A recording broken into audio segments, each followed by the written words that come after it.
Stop visa দেওয়া বন্ধ করুন completely. Export import permit issue করা বন্ধ করুন, বাকিটা আমরা বর্ডারে করব সোমবার থেকে। আমাদের স্বাধীনতার নমুনা আজকে শতাব্দীর অর্ধ শতাব্দী বেরোচ্ছে, আর একটা সাংবিধানিক একটা পোস্ট অ্যাটর্নি জেনারেল। এই মাত্র পাঁচ সর্বশেষ গরম বাংলা সংবাদ। আজ থেকে ভারতের সাথে বাংলাদেশের সম্পর্ক ছিন্ন হয়ে গেল। ভারত থেকে কোনো প্রকার পণ্য বাংলাদেশে আমদানি হবে না। অপরদিকে শুভেন্দু অধিকারী আরো বলেছেন, আগামী সোমবার থেকে ভারত সহ বাংলাদেশের যে কয়টি বর্ডার আছে সব কয়টি বর্ডার শৃঙ্খলা করবে। অন্যদিকে আওয়ামী লীগের এক প্রভাবশালী নেতা বলেছেন, হিন্দুদেরকে আমাদেরকে রক্ষা করতে হবে। হিন্দুরা আওয়ামী লীগ আমলে সবাই সুরক্ষিত থাকে। আমরা চাই শেখ হাসিনা আবার বাংলাদেশে ফিরবেন এবং হিন্দুদের সুরক্ষা আইন পাস হবে। তো বন্ধুরা, চলুন এই ভিডিওটি না টেনে আমরা সম্পূর্ণ স্ক্রিনের মাধ্যমে পরিপূর্ণভাবে দেখে আসি। এই প্রশাসককে বলতে চাই, নুন আপনার আছে, আয়োডিনটা ভারতের। আমি শুধু একটা উদাহরণ দিলাম। আমি এখান থেকে দাবি করছি, ভিসা 100% স্টপ করুন। আমরা প্রয়োজন হলে একদিন অপেক্ষা করে ভিসা দপ্তরেও যাব, এখানে ভিসা সেন্টারে। স্টপ ভিসা দেওয়া বন্ধ করুন completely. Export import permit issue করা বন্ধ করুন, বাকিটা আমরা বর্ডারে করব সোমবার থেকে।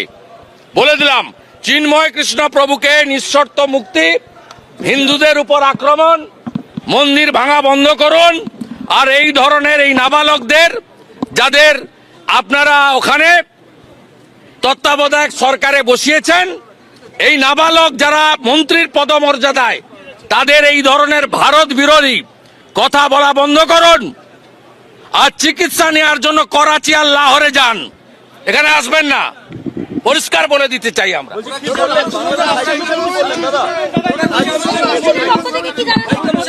উনি উনাদের দিল্লির দূতাবাসে রাষ্ট্রদূতকে জানাবেন প্রোটোকল মেনে। আমরা কালকে মেল পাঠিয়েছিলাম, সেই মেল উনারা এক্সটার্নাল অ্যাফেয়ার্স মিনিস্ট্রি বা ঢাকা বাংলাদেশের অনুমোদন নিয়ে আমাদের অ্যালাউ করেছেন 1+7। ঠিক একইভাবে আমাদের যে অ্যাগ্রিভনেস উনারা রেকর্ড করেছেন, আমাদের বক্তব্য রেকর্ড করেছেন, আমাদের সাজেশন নিয়েছেন, এবং উনারা একই প্রোটোকলের ভিত্তিতে উনারা উনাদের দেশের সরকারকে উনারা জানাবেন। এর বাইরে ডেপুটি হাই কমিশনারের করারও কিছু নেই। উনি কমপ্লিটলি জানাবেন, জানালে যেভাবে আমাদের অ্যালাউ করেছেন, নিশ্চয়ই ওনারা আমাদের কথা শুনতে চান। ডক্টর মোহাম্মদ ইউনুস, তার আত্মীয়তা এখানে আমাদের বর্ধমানে আছে, নিশ্চিতভাবে তার অনুমোদন ছিল। তারা এপারের বাঙালি হিন্দুরা, সনাতনীরা কি বলতে চায় সেটা শুনতে চেয়েছেন, আমরা শুনিয়েছি। আমরা আমাদের কাজ করব। বঙ্গীয় হিন্দু জাগরণ মঞ্চ কালকে বেলা 2টায় শিয়ালদা স্টেশনে জমায়েত করেছে। তারা আসবে বাংলাদেশ ডেপুটি হাই কমিশন অভিযানে। আমরা, এটা রাজনৈতিক কর্মসূচি নয়, সবাই সনাতনীকে বলবো আপনাদের এই কর্মসূচিতে যোগদান করার জন্য। আমাদের পক্ষ থেকে সোমবার দিন সকাল 10টা থেকে পেট্রোপোলে গুডস ভেহিকেল অবরোধের কর্মসূচি নেওয়া হয়েছে। আমরা সেখানে অংশগ্রহণ, আমি নিজে অংশগ্রহণ করব, সেখানে সবাই অংশগ্রহণ করবেন।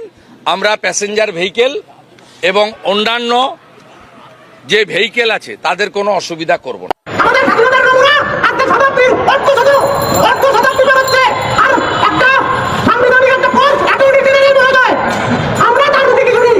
স্বাধীনতার অর্ধ শতাব্দী বেরোচ্ছে, তিনি বলেন কি ধর্ম নিরপেক্ষতার প্রয়োজন নাই।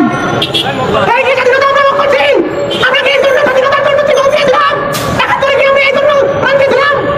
3 লক্ষ মানুষের মধ্যে কি সনাতনী, হিন্দু, বৌদ্ধ, খ্রিস্টানদের কোনো কিছু অবদান ছিল না? সকলের কাছে জবাব চাই আমরা। আমাদের আজকে দুঃখের সাথে বলতে হয়, আমরা 5 আগস্ট তথাকথিত স্বাধীনতা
উপস্থিত সকলকে আমার পক্ষ থেকে জানাই আমাদের জাতীয় কথা আমরা করবো। কথা হচ্ছে আমি একটা জিনিস পাইলাম যে ধর্ম নিরপেক্ষ রাষ্ট্র, ধর্ম নিরপেক্ষ রাষ্ট্র বলে রাষ্ট্র কি থাকলে অবশ্যই না, একটা যে কোনো ধর্ম দিতে হবে, সবাই সবার ধর্ম থাকবো, সবকিছু করবো এবং ধর্মকে এগিয়ে নিয়ে দেবো, যার যার ধর্ম তার কাছে রাষ্ট্র সবার ধর্ম তার যার। এবার আমি একটু শুনলাম, ধন্যবাদ ধন্যবাদ শুনুন তাকে।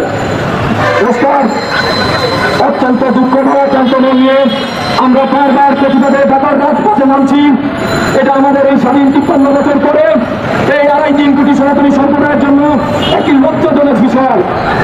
আমাদেরকে সর্বদা সবসময় প্রত্যেকটা জাতীয় ইস্যুতে যেভাবে একের পর এক বিভক্ত করে আলাদা করা হয় তার তীব্র নিন্দা ও প্রতিবাদ জানাচ্ছি। আপনারা জানেন সংবিধান হচ্ছে একটি জাতির আয়না, একটি জাতির বিবেকের সর্বশেষ জায়গা, যার দিকে তাকালে ওই দেশের আপামর জনগণ কেমন থাকে, ভালো আছে কিনা, তার আগামী ভবিষ্যৎ কি হবে তা জানা যায়।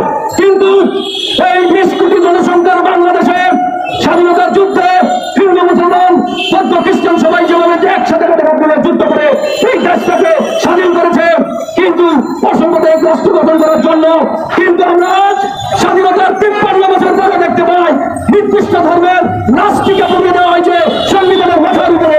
এটা অন্যান্য সম্প্রদায়ের জন্য একটি লজ্জা, একটি বঞ্চনা, এই জাতির জন্য লজ্জা। আমরা তার তীব্র নিন্দা জানাই।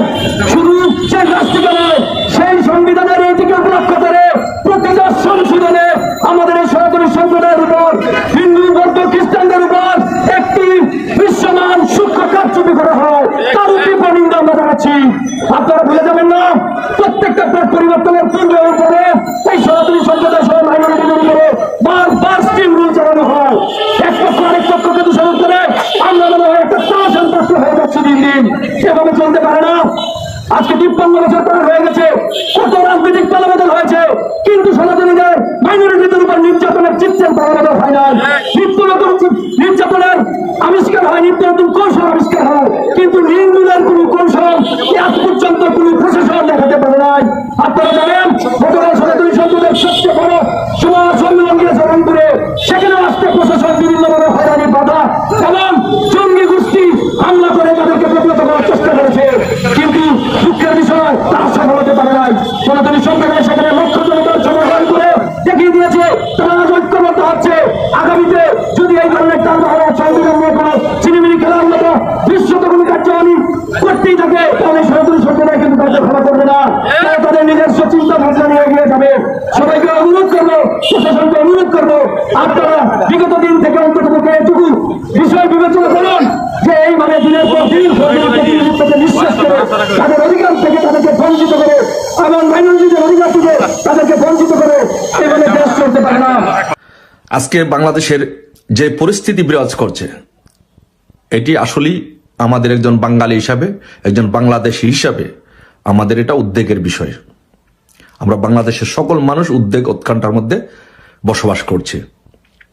বাংলাদেশে কেন হঠাৎ করে হিন্দুদের উপরে এই 5 তারিখের পর থেকে কেন হিন্দুদের উপরে এইভাবে অত্যাচার নির্যাতন শুরু হলো এবং হিন্দুদের বাড়ি ঘরে আগুন দিয়ে জ্বালিয়ে পুড়িয়ে দেওয়া হচ্ছে, হিন্দুদের বাড়ি ঘরে লুটপাট করা হচ্ছে, হিন্দুদেরকে ফিজিক্যালি পিটানো হচ্ছে, মানসিকভাবে নির্যাতন করা হচ্ছে, কেন হচ্ছে আর উদ্দেশ্য কি, কারা এগুলো করছে? সো বেসিক্যালি এই 5 তারিখের পর থেকে বেসিক্যালি 5 তারিখে এই আওয়ামী লীগ সরকারকে পতনের জন্য, আওয়ামী লীগ সরকারকে হটিয়ে একটি ইসলামিক বিপ্লবের মাধ্যমে, একটি ইসলামিক জঙ্গি বিপ্লবের মাধ্যমে একটি ইসলামিক রাষ্ট্র প্রতিষ্ঠা করতে চেয়েছিল। কিন্তু ঘটনার প্রেক্ষিতে সেটা 100% এরা ইসলামিক বিপ্লবী রাষ্ট্র গঠন করতে পারে নাই।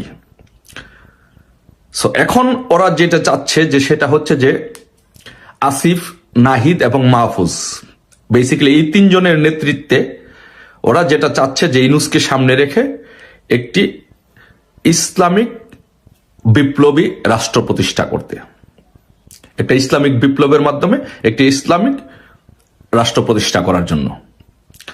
সো এখন ইসলামিক বিপ্লবী রাষ্ট্র প্রতিষ্ঠা করার ক্ষেত্রে এই যে জঙ্গি আসিফ, মাহমুদ এবং নাহিদরা আছেন এবং তাদের গুরু ফ্যাসিস্ট ইউনূস, ওনারা মনে করছেন যে বাংলাদেশের হিন্দুরা হচ্ছে এই প্রজেক্টটি, ইসলামিক বিপ্লবী রাষ্ট্র প্রতিষ্ঠার ক্ষেত্রে হিন্দুরা হচ্ছে প্রধান বাধা এবং অন্তরায়। বিকজ বাংলাদেশে প্রায় more or less almost 9 to 10% Hindu বসবাস করে, সংখ্যালঘু বসবাস করে।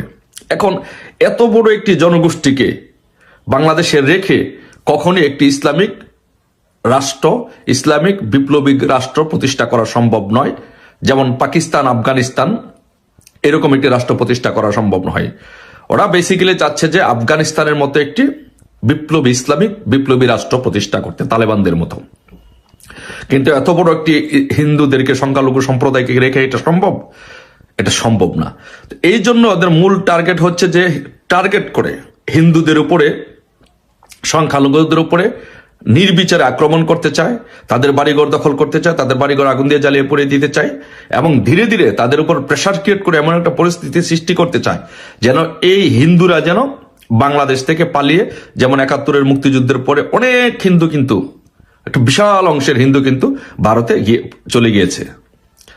সো এখন এদের মূল টার্গেট হচ্ছে যে ওরা যে ইসলামিক জঙ্গি রাষ্ট্র, বিপ্লবী রাষ্ট্র প্রতিষ্ঠিত করতে চায়, সেই জন্য ওদের এই হিন্দুদেরকে রেখে এরা কখনোই এটি করতে পারবে না, সম্ভব হবে না। এই জন্য এদের মূল টার্গেট হচ্ছে যদি হিন্দুদেরকে একটি সাম্প্রদায়িক দাঙ্গা বাংলাদেশে তৈরি করে, একটি সাম্প্রদায়িক দাঙ্গা তৈরি করে যদি মুসলমানদেরকে, সাধারণ মুসলমানদেরকে খেপিয়ে দেওয়া যায়, সাধারণ মুসলমানদেরকে যদি উস্কে দেওয়া যায়, তাহলে এই ইসলামিক জঙ্গি বিপ্লবী রাষ্ট্র গঠন করা সম্ভব হবে। কারণ 90% মুসলমান যদি 10% মুসলমানের উপর আক্রমণ করে, তারা কখনো টিকে থাকতে পারবে না।